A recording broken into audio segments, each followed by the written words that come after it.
Harper Westbrook didn't come to court looking for mercy. She came to be heard. At just 15, this black girl stood accused of vandalizing school property after smashing a hidden camera in the girls' restroom. But Harper wasn't trying to cause trouble. She was trying to expose it.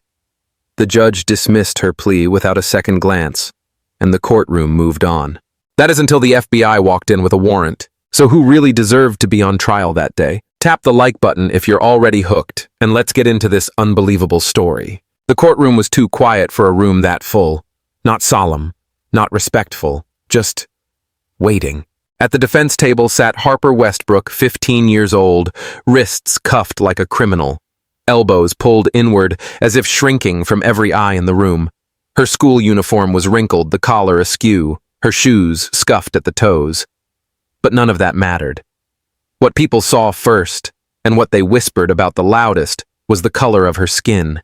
That her a woman in the second row asked, not bothering to lower her voice. "Yeah," a man replied. "That's the girl who smashed up school property. They said she attacked staff." Harper didn't look at them. She didn't look at anyone. She stared straight ahead, quiet, not defiant, not afraid. Just still, as if she'd already learned the cost of speaking. Behind her sat her mother, Gloria Westbrook, in a second-hand blouse and faded jeans, her posture too straight to be natural. Her hands clutched a worn canvas purse like it held something precious. Maybe her pride. Maybe the last piece of her strength. Her eyes didn't blink. Her jaw was clenched so tightly you'd think she was bracing for impact. Judge Brenda Carpenter entered with a sweep of her black robes and a sharp clap of her heels on tile. She didn't look at Harper as she sat. She didn't have to. Her mind was made up long before the docket hit the bench. "Court is now in session," the bailiff barked. Brenda adjusted her glasses, glanced at the paperwork in front of her, and read aloud with clipped precision. "Case number 47A, the state versus Harper Westbrook, charged with destruction of state property, endangerment of school personnel, and disruption of a government institution." A soft murmur passed through the room like wind through dry grass. One charge was bad enough. But three. Brenda looked up, eyes sharp and unmoved. "Ms. Westbrook," she said, "do you understand the charges brought against you?" Harper nodded once. "That won't suffice," Brenda snapped. "You need to answer verbally." Harper's voice came out thin, barely audible. "Yes, Your Honor." The judge nodded, then turned to the prosecutor. "Proceed." The man cleared his throat and began. On March 18th, the defendant forcibly entered a restricted maintenance area in the east wing of Middleton High and destroyed a mounted surveillance camera. Witnesses report that she was holding a broken broom handle and refused to comply with instructions from staff. One faculty member states she lunged when approached. Gloria's mouth parted slightly like she might object. But she didn't. She couldn't. She'd tried already. She'd written emails. She'd begged for a meeting with Principal Riker. She'd pleaded with him not to escalate. And she remembered clearly how he folded his hands across his desk and said, "Gloria, you'd be wise to stay in your lane. Your daughter crossed a line. This is bigger than school rules now." What he hadn't said, but what she heard anyway, was that if she pushed harder, her job would be next. Now the story being read in court bore only a passing resemblance to what really happened. There was no mention of how Harper had reported feeling watched. No reference to the weeks she'd avoided using the restroom out of fear. No note that she'd written a letter to the administration ignored. No teacher had spoken up. No camera technician questioned why a lens was hidden behind a vent. The version being read aloud painted Harper not as a child who saw something wrong, but as a threat who needed to be removed. "Do you have any comment, Ms. Westbrook?" the judge asked flatly. Harper opened her mouth, but before she could speak, her court-appointed lawyer gently touched her arm. "Best not to," he whispered. "You don't want to make it worse." Harper closed her mouth. She nodded once slowly. The cuffs rattled against the table. Officer Mark Reyes stood at the side of the room, arms crossed. He had escorted a dozen teens through that courtroom in the past month. But something here felt wrong. Too quiet. Too rehearsed. His eyes narrowed slightly as he watched Harper. She hadn't cried. Hadn't yelled. Not even a twitch of protest. That silence, it was too heavy to be indifference. It was restraint. Intentional. Harper shifted in her seat. Her hand brushed the inside of her jacket. She held something folded, something worn at the edges. A letter. She looked at it for just a second, then tucked it back away. Brenda sighed and leaned forward. This court has seen far too many of these cases, youths thinking they're above order, above rules. I won't waste time on theatrics. We'll reconvene for sentencing at 10 tomorrow. Suddenly, Gloria rose halfway to her feet. Your Honor, may I? She began. Sit down, the judge barked. You are not counsel. You will not speak. Officer Reyes moved toward her instinctively, but paused mid-step. The moment passed. Gloria sat back down, her shoulders trembling. Harper didn't look back at her mother. She didn't look at the judge. She looked down, and under the fluorescent buzz of courtroom silence, she whispered one sentence not to anyone in particular, maybe not even aloud. I told the truth, and they made it a crime. No one reacted. No one heard her, except maybe Mark Reyes. And he wasn't sure why, but something inside him moved. The second day felt heavier than the first. The courtroom was just as full, but quieter now, like the crowd wasn't expecting to hear anything new. They had seen what they came to see, a black girl in handcuffs. To them, everything else was just procedure. Harper sat in the same chair, same uniform, same tight cuffs. Her shoulders were a little stiffer, her eyes a little dimmer. She hadn't slept much. She didn't say anything on the walk into court that morning, just walked with her mother beside her in silence. When the judge entered, everyone stood. Brenda Carpenter moved with the same sharpness as before. She took her seat, adjusted her robe, and didn't even glance at Harper as she said, "Let's proceed." The prosecutor recited the charges again like reading a grocery list. Property destruction, threatening school personnel, tampering with a protected surveillance system. The words came out smooth and professional, dressed up in the kind of language that sounded like truth, even when it wasn't. Then it was Harper's turn. The judge looked down at her from the bench. "Ms. Westbrook," she said, "do you have anything to say in response?" Harper swallowed. She sat up straighter and opened her mouth. "I didn't mean to." Brenda raised a hand. "No monologues," she said sharply. "This court is not a stage for emotional outbursts." The courtroom went still. Harper closed her mouth. Her lawyer didn't flinch.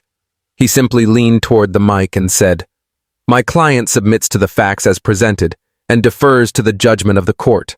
No pushback, no clarification, no context." The judge nodded. Noted. Then, like she was checking off boxes, Brenda turned her eyes back to Harper. "You've been described by your school as combative, unresponsive to authority, and unwilling to accept correction. You were given multiple warnings before this incident, were you not?" Harper blinked once. "You choose not to answer." Her court-appointed lawyer stepped in again. "She'll remain silent, Your Honor, as advised." Brenda leaned back, sighing. "Of course." Gloria stood. It was sudden, but not loud. She just rose, her voice trembling as she said, "Your Honor, may I speak?" Brenda didn't even look up. "No, you may not." "She wasn't trying to hurt anyone," Gloria continued, ignoring the bailiff now moving toward her. She just wanted to feel safe. The officer placed a firm hand on Gloria's arm. "Ma'am," he said, "please sit down." But before she could respond, Officer Mark Reyes stepped between them. He didn't touch anyone. He didn't raise his voice. He just looked at the bailiff and said, "She's her mother. Let her say one sentence." There was a beat of silence, a shift in the room. People started paying closer attention. Brenda's voice sliced through the air. "Officer Reyes, do you wish to be cited for interference with court protocol?" He hesitated just long enough for everyone to notice. "No, Your Honor," he said, finally stepping back. Gloria sat shaking as if something inside her had cracked open and then quickly sealed shut. Brenda looked back at Harper, tapping her pen against the desk. "You don't speak. Your mother disrespects this court, and your legal counsel has nothing to offer." "That tells me everything I need to know." Harper kept her eyes on the floor. She didn't move. "You show no remorse," Brenda continued. "No gratitude, no humility. This courtroom is not your stage, and this country does not operate on teenage feelings. We operate on facts. And the facts point to someone who made a conscious choice to break the law." The statement was clean, final, delivered with the practiced authority of someone who had done this 100 times before. Mark Reyes looked around the room. He watched as people nodded, some in agreement, some in boredom, others in that passive way. People nod when they want things to be over. But not one person asked a single question.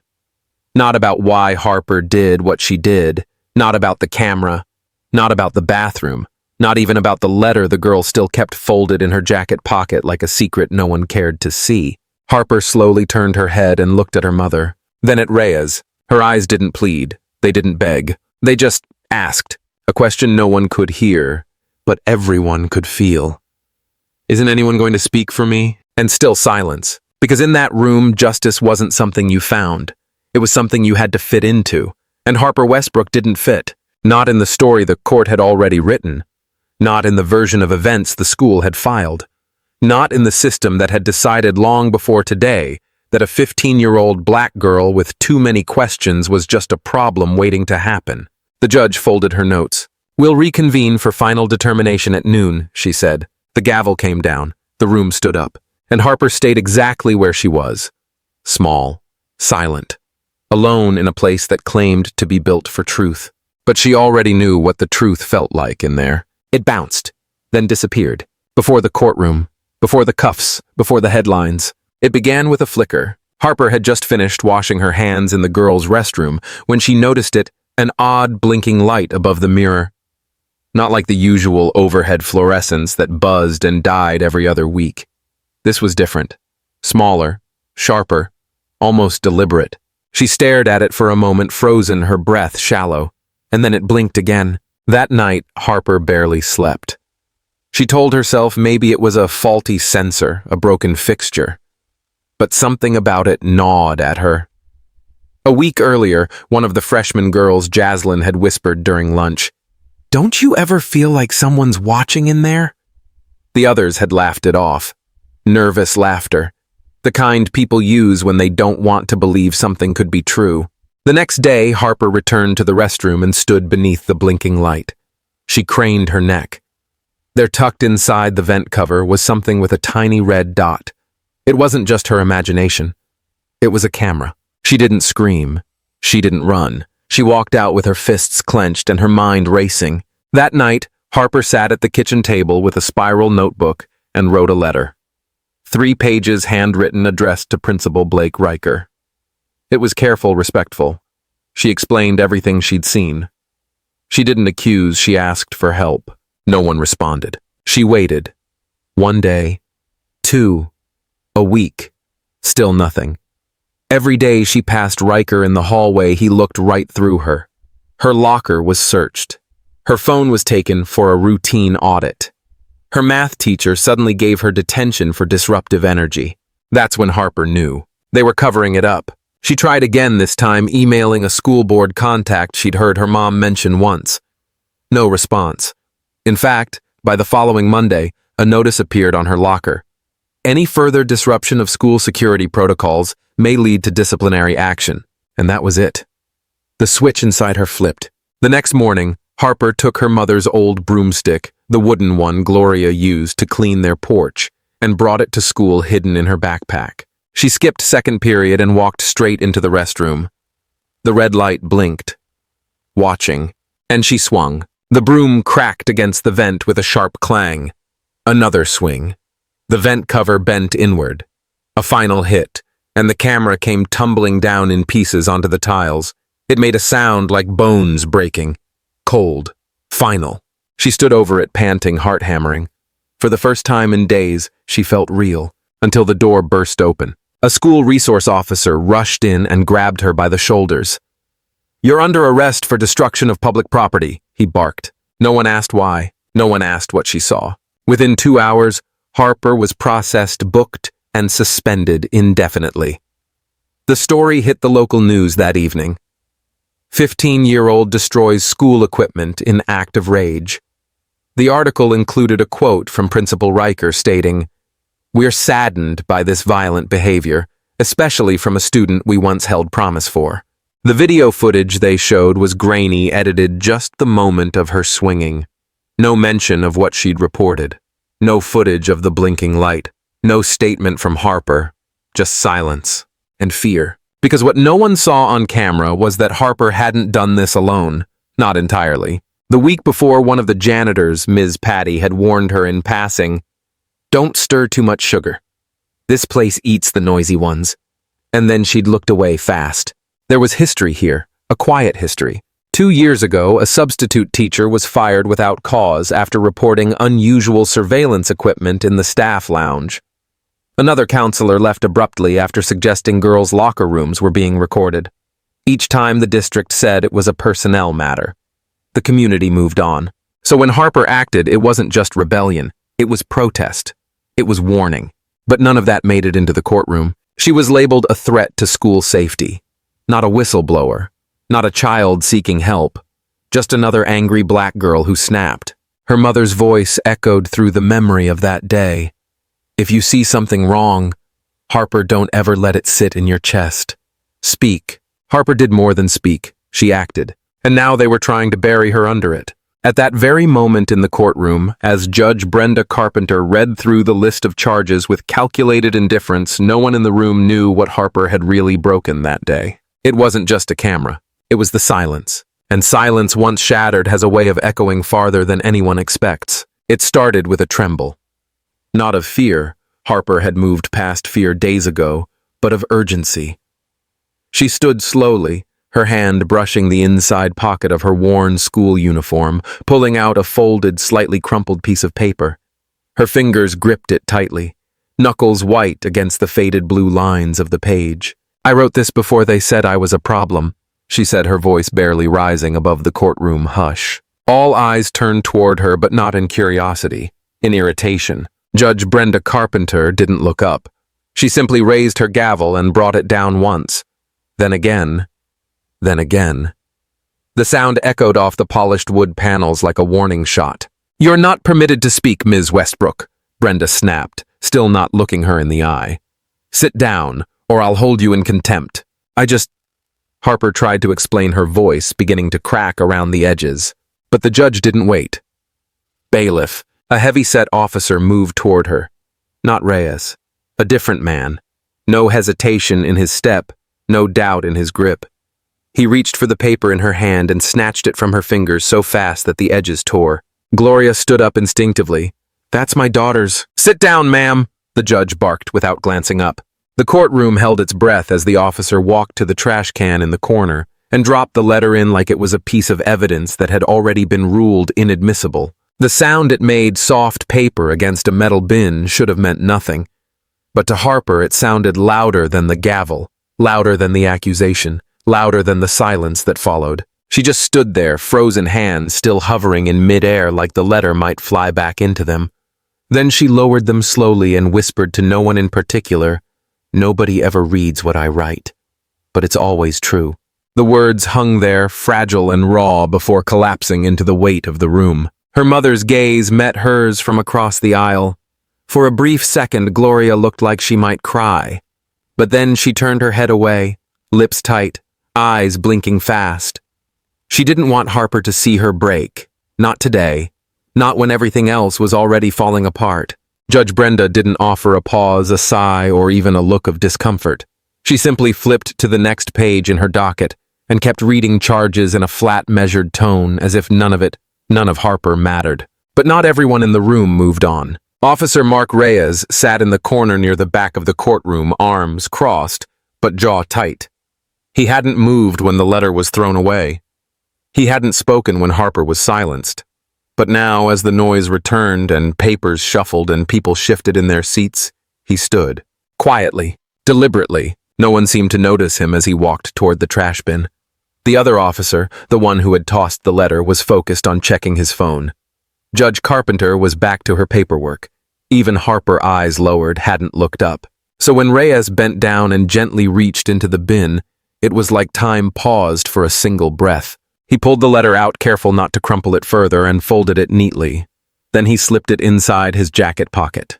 Not a word, not a nod, but something in the way he stood said he had heard her. Maybe not her voice, but the silence between the words. Outside the courtroom, no one would know what had just happened.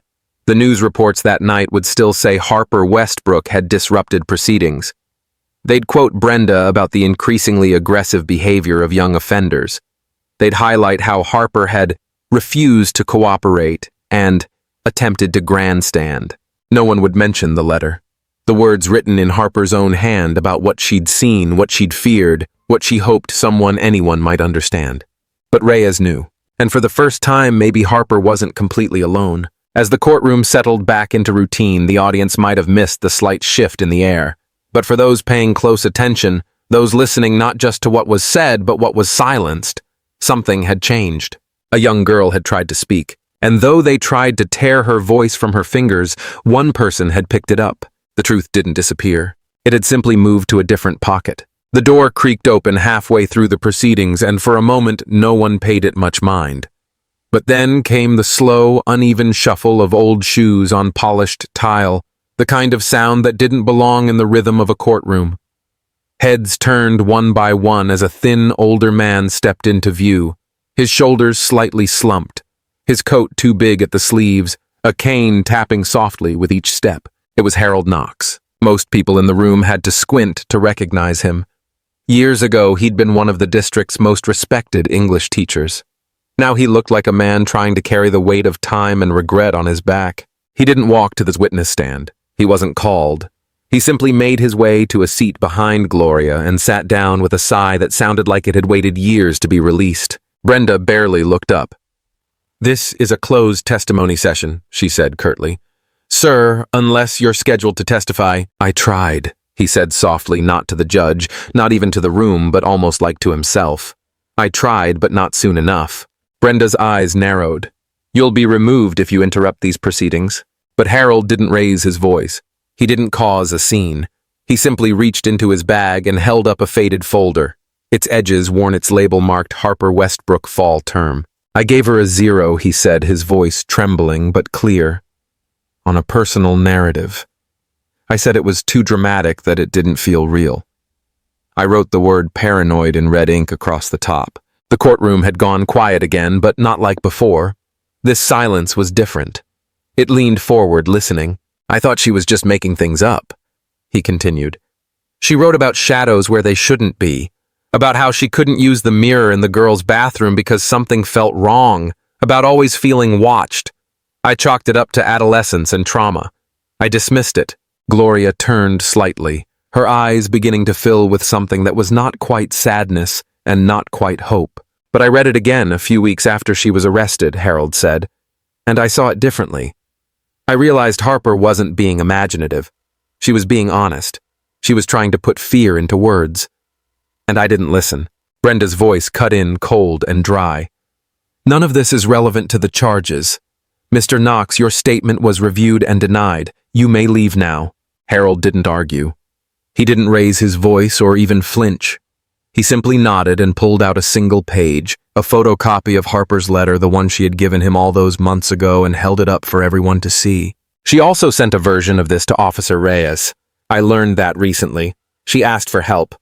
She didn't get any. Not from him. Not from me. But she told the truth.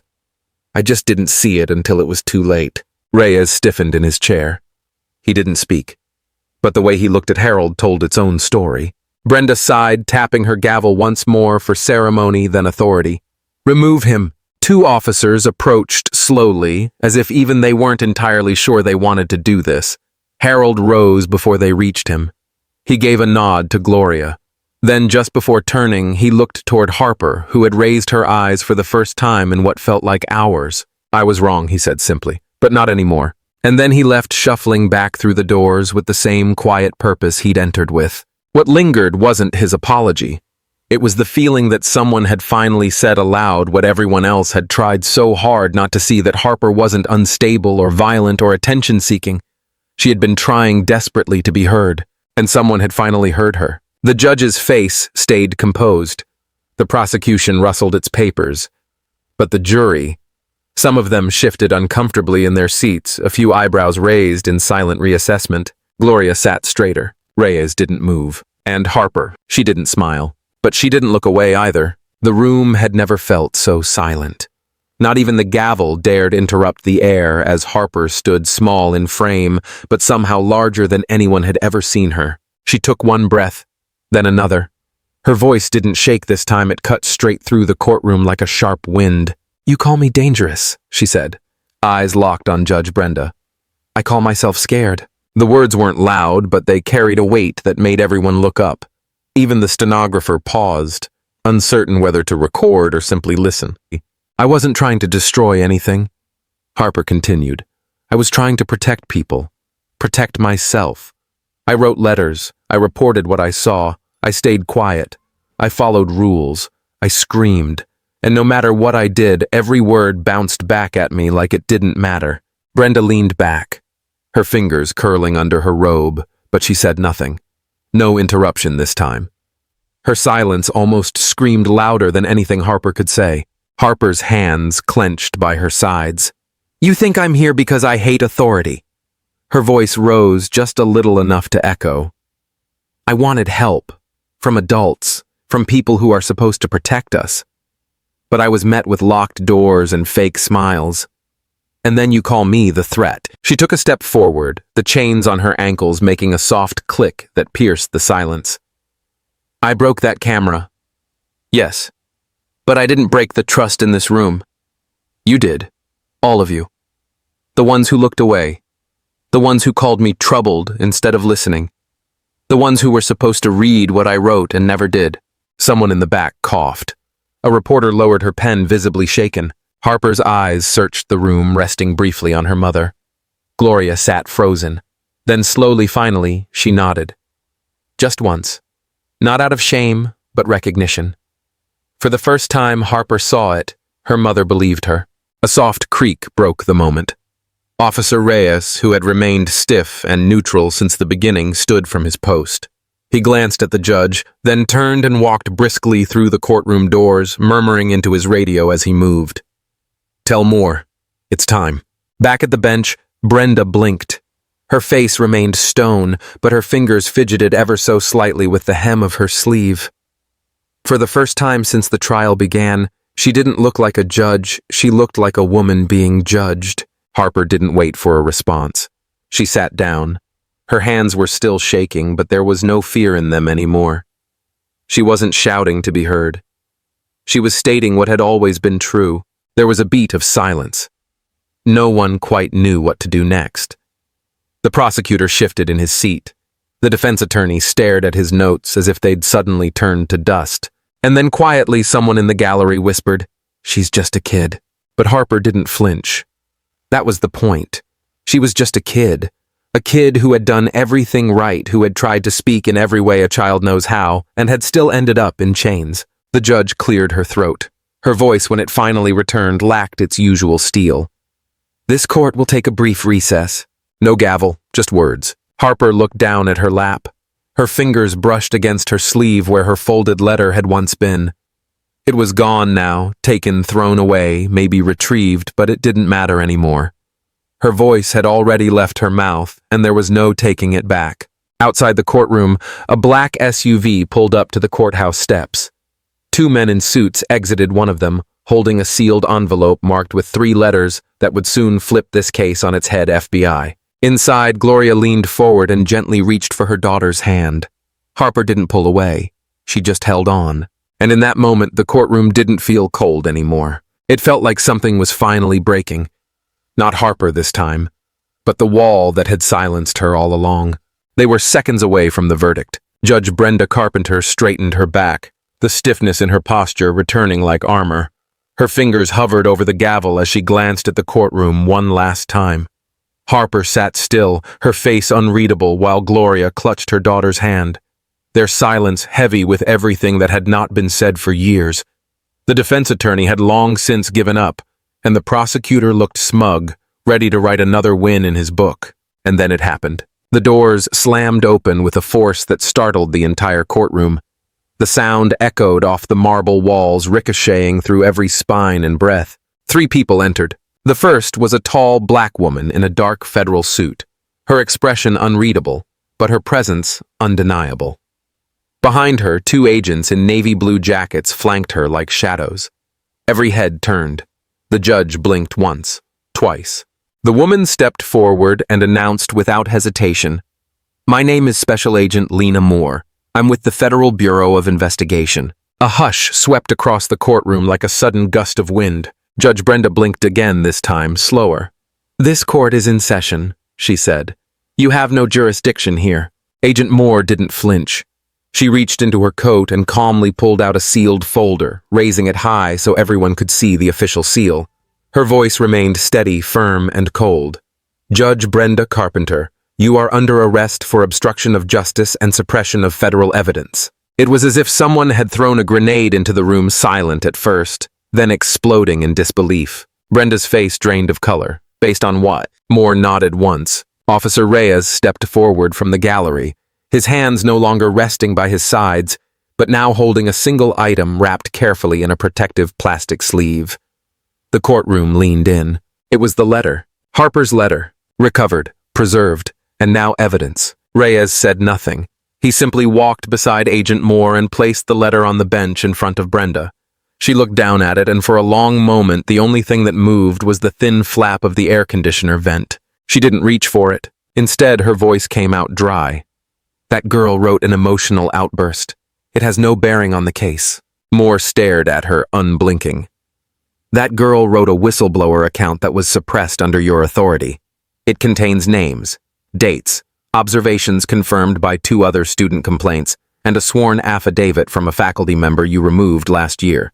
Behind Moore, one of the agents stepped forward, already unfolding a warrant. Reyes said quietly, "I read it. All of it. I didn't listen before, but she was never making it up." Brenda stood slowly still, trying to maintain some illusion of control.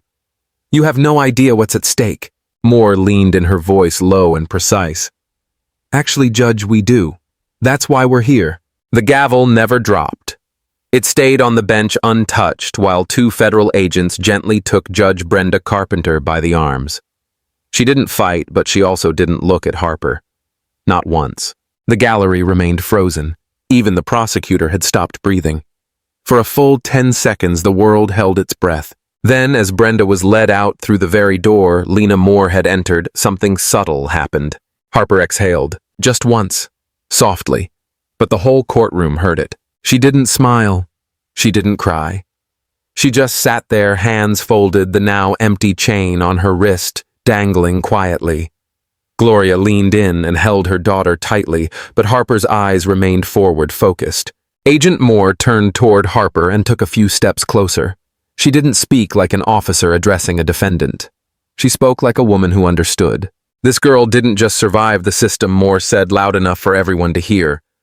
"She broke it." No applause, no cheering, just a silence filled with understanding, raw, reverent, and earned. The court clerk leaned toward the mic but hesitated, unsure of what came next. There was no script for this moment, no line in the handbook for what to do when the accused becomes the truth teller, when the victim becomes the catalyst for justice. And somewhere deep in the gallery, a student who had once been in Harper's science class whispered under his breath, "Maybe we all should have listened sooner." But Harper didn't turn around. She just sat, finally still, as the storm around her shifted course not toward her, but because of her. And the door, once slammed open by force, remained ajar, letting the light pour through. It didn't take long after Judge Carpenter was escorted out for the whispers to turn into questions, and the questions to unravel into something much bigger. The courtroom had been a stage, yes, but the real investigation had been unfolding far beyond these walls. As Harper sat quietly, the agents didn't leave. They didn't rush out with their arrest. They stayed. Agent Lena Moore placed the folder down on the bench and turned to the crowd that hadn't moved since the gavel was last lifted. For the past 6 months, she began. The Bureau has been conducting a covert investigation into systemic abuse and evidence tampering within this school district. What we found goes far beyond this courtroom. And it starts with a girl brave enough to write down the truth. You could almost feel the shift like oxygen flooding into a room that had long been suffocating. No one looked at Harper, not directly, but everyone listened. Moore continued. Surveillance systems were installed in unauthorized locations inside multiple schools, bathrooms, locker rooms, under the guise of technical upgrades funded by a grant called the Technology Equity Fund. That fund, managed by Principal Blake Riker, was a front. Federal records now show over $280,000 in equipment purchases with no formal oversight. A murmur rippled through the room. The prosecutor's mouth tightened. The court reporter had stopped typing. Moore gestured toward the back where two agents brought forward a locked evidence case. Inside were fragments of hidden cameras, pieces of circuit boards and schematics with school blueprints marked in red. Every single school in the district had at least one test zone. Most were in areas where students had no expectation of being watched. And every time a student raised concerns, Moore said, her voice now quieter, heavier, those complaints were redirected or dismissed by Judge Brenda Carpenter. Some of those students were suspended. Others were transferred. At least 4 were placed in juvenile custody on unrelated infractions just days after filing. There was no longer disbelief, only a dawning horror. Principal Riker, now sitting silently behind the railing, looked pale. He didn't speak, but his hands were shaking, and for the first time it was clear he wasn't in control anymore. Moore turned to Officer Reyes. "We wouldn't be standing here without this man's decision to come forward." Reyes stepped forward, still quiet, holding up the copy of Harper's letter he'd saved. "I ignored it the first time," he said. "Didn't even open it, but she wrote everything. Every single detail matched what the Bureau found. She was the first. She didn't know it, but she started it." Harper didn't lift her head, but her fingers clutched the hem of her sleeve tighter. Moore then held up the original letter. "Her account is no longer just a girl's story. It is sworn federal evidence, and in this system where truth was buried under procedure and paperwork, hers is the first voice that wasn't erased." From the gallery, a sound broke through the creak of old leather shoes. It was Harold Knox. The retired English teacher stood slowly bracing himself on the wooden edge of the pew. His eyes were misted over, but his voice when it came was steady. She turned in that letter once before he said, "It was part of an essay. I gave her a failing grade. Said it was too imaginative. Said it didn't feel real." Everyone turned. Knox continued. "I told her to write about facts, not feelings. Told her the system would protect her if she just followed the rules." He paused, shaking his head.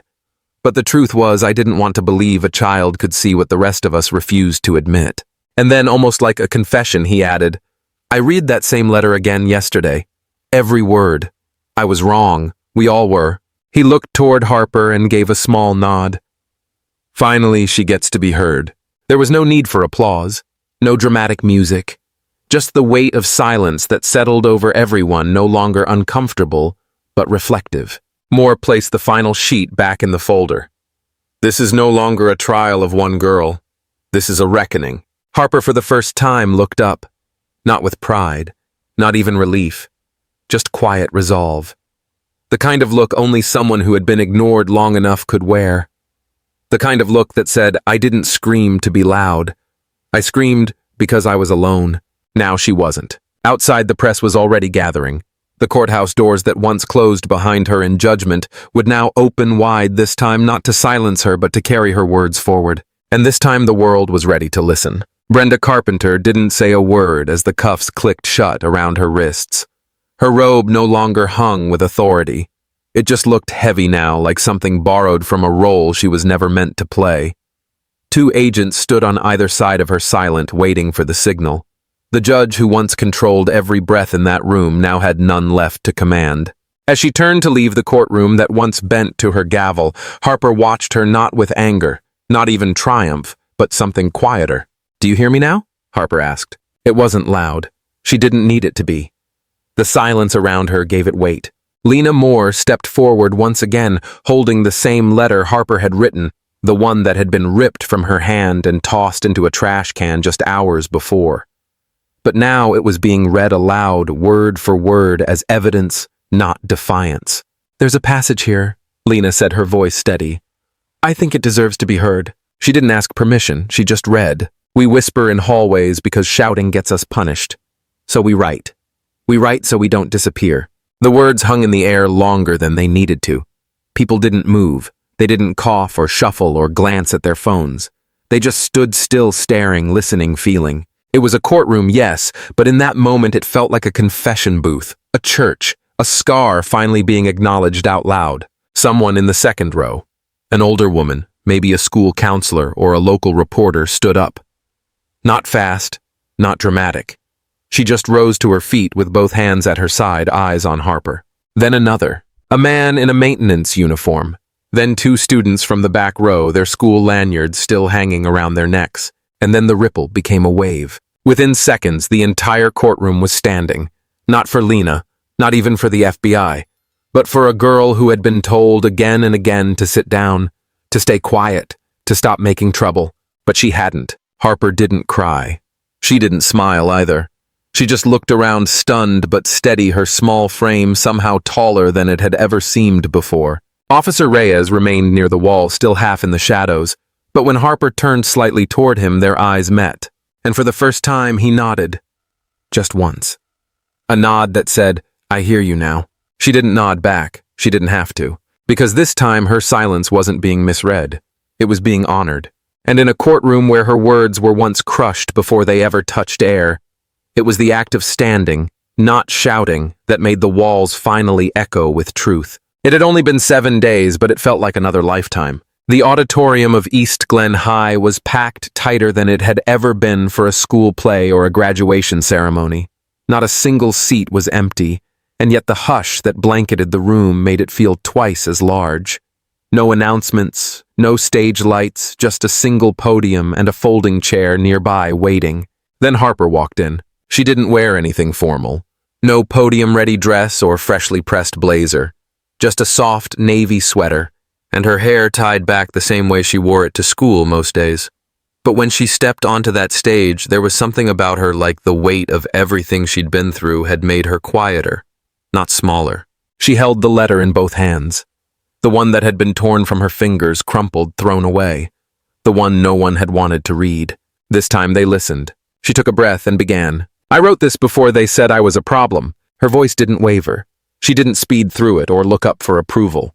Line by line, she read the same words that had once been treated like noise, and now like scripture. Not a cough, not a shuffle. Even the teachers in the back, the ones who'd said nothing when she was dragged from class, stood with their heads bowed still. When she reached the end, she folded the letter, slowly tucked it into her back pocket, and left the microphone without a bow or a smile. The applause didn't erupt. It rose steady and solemn like something sacred. Later that afternoon, the FBI released their first statewide findings. 6 schools were named in the report.